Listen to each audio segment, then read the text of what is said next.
বিমানবন্দরের মতো এবার আধুনিক পরিষেবা পেতে চলেছে গঙ্গার ফেরিঘাটগুলিতে। বিমানবন্দরের মতনই ঠিক একইভাবে সাজাতে চলেছে উত্তর চব্বিশ পরগনা জেলার পলতা নবাবগঞ্জ এই ফেরিঘাট।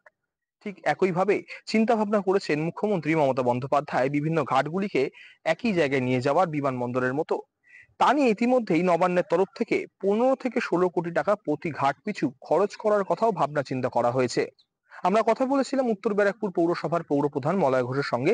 তিনি জানিয়েছেন যে জেলা যারা শীর্ষ কর্তা রয়েছেন তাদের সাথে লিখিত এখনো পাওয়া না গেলেও কিন্তু উত্তর ব্যারাকপুর পুরসভার তরফ থেকে একটি লিখিত আবেদন জানানো হয়েছিল এই ঘাটগুলি যাতে সংস্করণ করা হয়।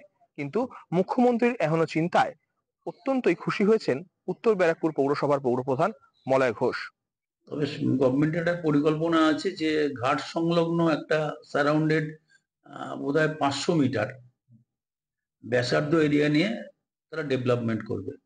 আর্থ সামাজিক পরিস্থিতি সবটাই করবে সেখানে।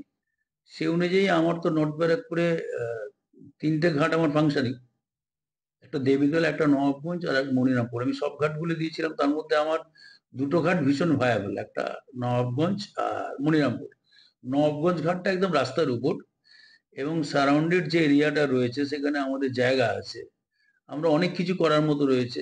মনিরামপুরের 2 পয়সা ঘাটেও আছে, ওখানে জায়গা, ভেস্টেড ল্যান্ড আছে, অনেকটা জায়গা আমরা চেষ্টা করছি সেই জায়গাটাকে একটা জায়গায় নিয়ে এসে ওখানে ডেভেলপমেন্ট করানো। নানান অনেক কিছু করা যায়, যাত্রী নিবাস করা যায়, অনেক রকম সোর্স অফ ইনকাম তৈরি করা যায়, ওখানে ট্যুরিজম করা যায়।